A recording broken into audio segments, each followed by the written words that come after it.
예, 최고위원 신동욱입니다. 며칠 전에 민주당이 현수막을 걸었는데 그 현수막에 꿈의 주가지수 6천 달성이라는 표현을 내걸었습니다. 어느 나라의 집권 여당이 주가지수를 국정 운영의 가장 기조로 삼고 있는 나라가 있는지 잘 모르겠습니다. 그러다 보니까 지금 국민들의 관심사에서 그리고 언론의 관심사에서 생산, 소비, 물가, 고용 같은 기본적인 경제 지표가 사라진 지가 오래됐습니다.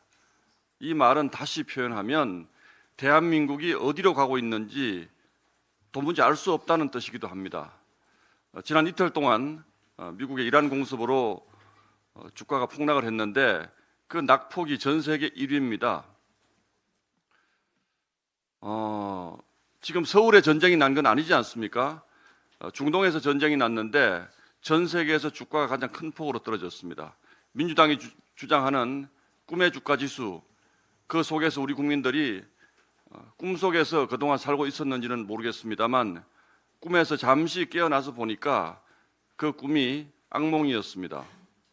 오늘 주가가 다시 조금 상승하긴 했습니다만 이것은 기본적인 위기가 해소된 것이 아니고 미국과 이란이 접촉을 해서 전쟁을 빨리 끝낼 수도 있다라는 뉴스가 일부 있어서 어젯밤 미국 증시가 다시 소폭으로 반등을 했고 거기에 따라서 한국 주식시장이 또 큰 폭으로 반응을 한 것에 불과합니다.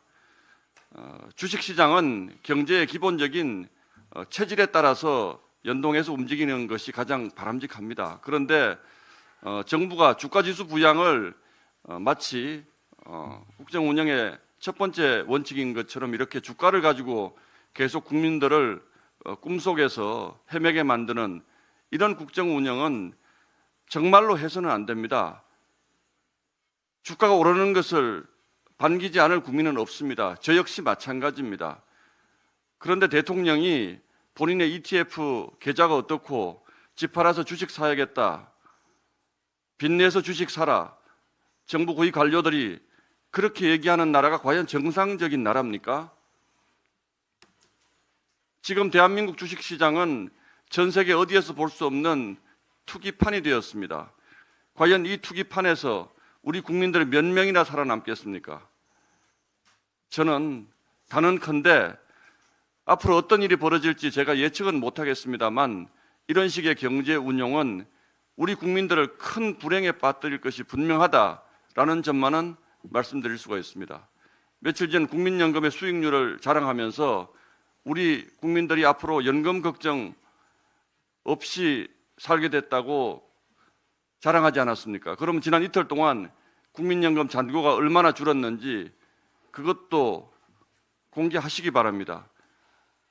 우리의 미래를 확신할 수 없는 주식시장의 투기판 속으로 다 밀어넣고 앞으로 지방선거 때까지 계속 이렇게 국가재정을 주식시장 부양을 위해서, 환율 방어를 위해서 이렇게 소진하는 이런 경제정책을 과연 국민들이 내 주식 계좌만 쳐다보면서 꿈속에 계속 살아야 하는 것인지 지금이라도 이재명 정부의 이런 천박한 경제 운용 기조 즉각 전환하고 대한민국 경제 정상적인 경제 지표를 봐가면서 올바른 길로 끌고 가주기를 정말 간곡히 부탁드립니다. 호소드립니다. 이렇게 경제 운용하면 큰일 난다는 것 우리 국민들이 잘 알고 있습니다. 이것이 결국 이재명 정부의 위기로 이어질 것이라는 경고도 곁들입니다.